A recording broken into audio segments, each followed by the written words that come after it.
So I just watched Fantastic Four First Steps, and I gotta say, the MCU just dropped the best Fantastic Four movie. Although that's not saying much, but I did fairly enjoy this movie.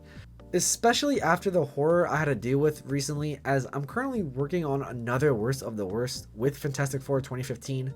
So trust me on this one, it was a breath of fresh air. Stop! Okay, let me explain. Why? I'm no good to you, to anyone. This is all my fault. That we can agree on. Thank God we finally got a Fire Fantastic Four movie. Even though I really enjoyed this film, as you can see by the title, there are still minor issues that I had with it. But obviously, before we continue, there will be major spoilers ahead, so go please watch this movie before this video. I'll be waiting for y'all. You guys are still here? I just told you to go watch the movie. Well, if you're still here, make sure to leave a like and subscribe for the video for more content like this. But seriously, now leave. For those of you that have stayed, let me dive into my first thoughts on Fantastic Four First Steps. Before anything, I just have to mention the world building in this film. I just love seeing the atmosphere of Earth 828, and I gotta say, I kind of prefer it over the actual main Earth for the MCU. All the flying cars and retro but futuristic look really works for me. So by the film's end, it just left me wanting more. I know Kevin Feige recently stated he wanted the MCU world to be similar to ours, but with this soft reboot they're doing post Secret Wars, I hope to see more fantastical elements in the setting. At least for some parts of the main Marvel universe. Alongside that, the main thing I mean with world building is the people that reside in that universe. You could really feel the impact that the Fantastic Four has on the civilians on Earth 828. The Fantastic Four are looked at as mere legends to their eyes, so every time they see them and talk to them, it brightens their day. This can definitely be seen with the Thing interacting with the kids at his old school, and it just ties into the narrative beautifully. This also works for the other way around, as later on in the movie, the Fantastic Four really need the trust from the public. The whole relationship ends up becoming symbiotic because not only these four are heroes, they're heroes that get impacted by helping others. This is something the MCU should tie into their stories more often. I feel like the residents in the MCU don't really feel the impact from the heroes that constantly save them. For example, why the fuck do the people in New York want to side with Kingpin's goal of banning vigilantes when they live in a world where people like Spider-Man or Daredevil constantly save lives? It honestly doesn't make much sense.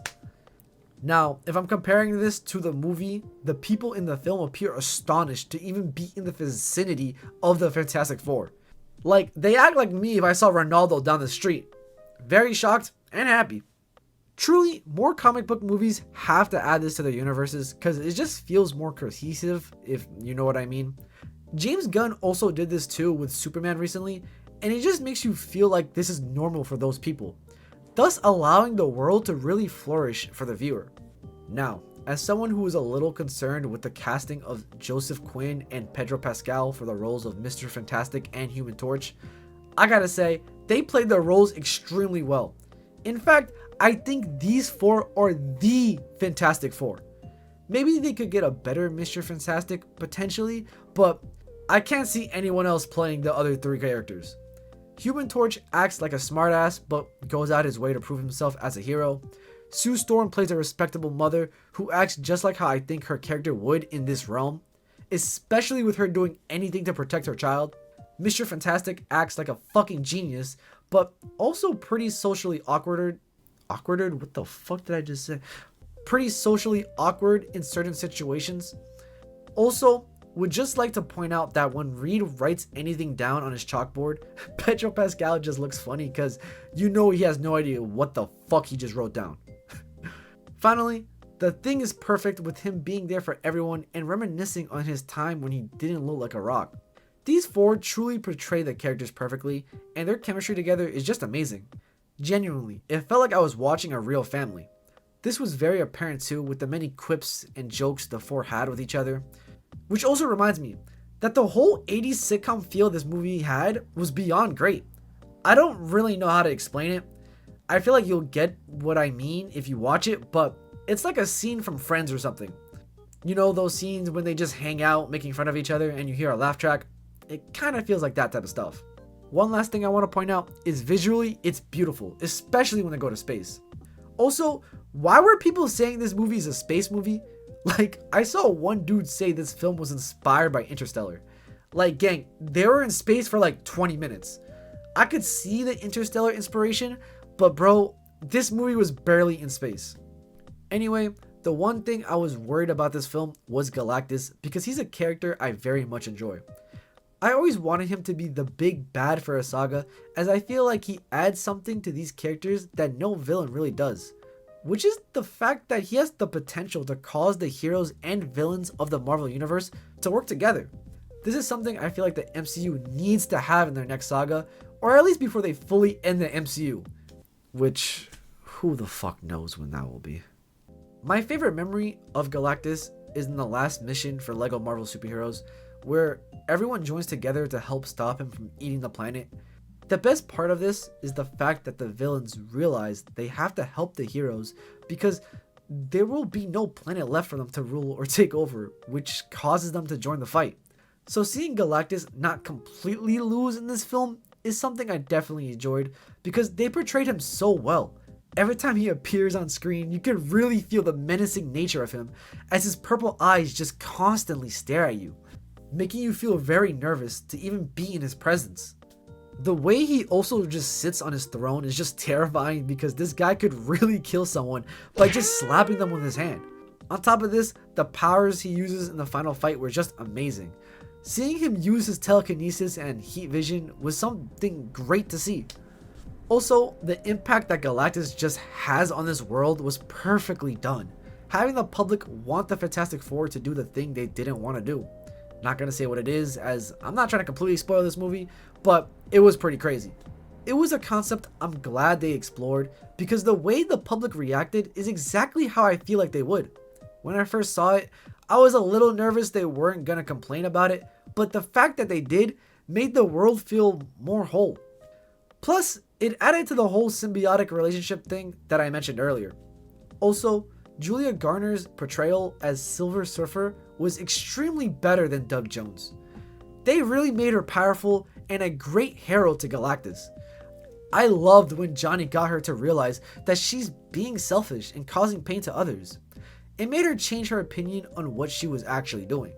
It's an aspect of Silver Surfer that speaks the best to me, but with that being said, I wish they kinda explored it more.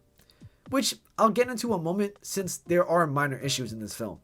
For starters, Ben's story in this film just feels kinda off. Like the other three had a clear narrative path, Johnny trying to prove his smarts, Sue wanting to focus on the protection of her child, and Mr. Fantastic dealing with the overwhelming nature of everyone's expectations. However, for Ben, they tried to do this storyline of him looking back on his past life as he goes back to his old school and tries to talk to this teacher that he cares for. See, I didn't really have a problem with this, and I was actually interested to see how Ben actually feels about becoming the Thing, but they kind of never allowed this storyline to expand. In fact, I think the last time you see Ben interact with this teacher is before they leave to space, which is kind of sad. The best thing about the Thing is seeing how he deals with the fact that he's not human anymore, and he has to accept who he is now, which is why this storyline just feels out of place and not concrete. If they did not want to finish it, they should have just used that extra time for the third act, which I'll get into now because I got flashbacks to Josh Trank's vision, bro. Before I say anything, the ending does not ruin this film. It's obviously not the best, but people who are saying the ending makes this film bad are dragging it.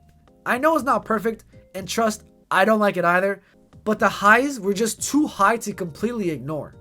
Now, there is one thing about the third act I feel like most people won't like, which is how Sue survived, but for me, it low-key makes sense. I can see how it appears to be a cop-out, but truthfully, out of any corny Disney ending, this one made way more sense. I mean, compare this to the Rise of Skywalker, and trust me, you'll get what I mean. So, I didn't really have a problem with it, but for those who do, I can't blame you. The other bad thing is how Galactus loses. Trust me, it's really dumb. It just makes me wish that with a higher budget and more screen time, they just did a follow-up scene to Johnny Storm getting to Silver Surfer. Like, they could have just shown Silver Surfer coming back and talking with the Four to help them prevent Galactus from eating their world, and she would have been the key to defeating him. But, you know, Disney wants to spend their money on more important things. So yeah, that's all I have to say about Fantastic Four First Steps. Let me know what you guys think about the film down below. Did y'all enjoy it? Did y'all not? Please let me know. I'd give this movie a cool 7.5 out of 10. If the ending was a bit better and the movie had an extra 15-20 minutes to really flourish, it could have been an 8, maybe higher. Regardless, Marvel has been on a roll lately, in my opinion. So I'm excited to see what they cook next. And y'all know, my goal is going to take over 2026. I'm telling y'all now. But that being said, see y'all later. Bye.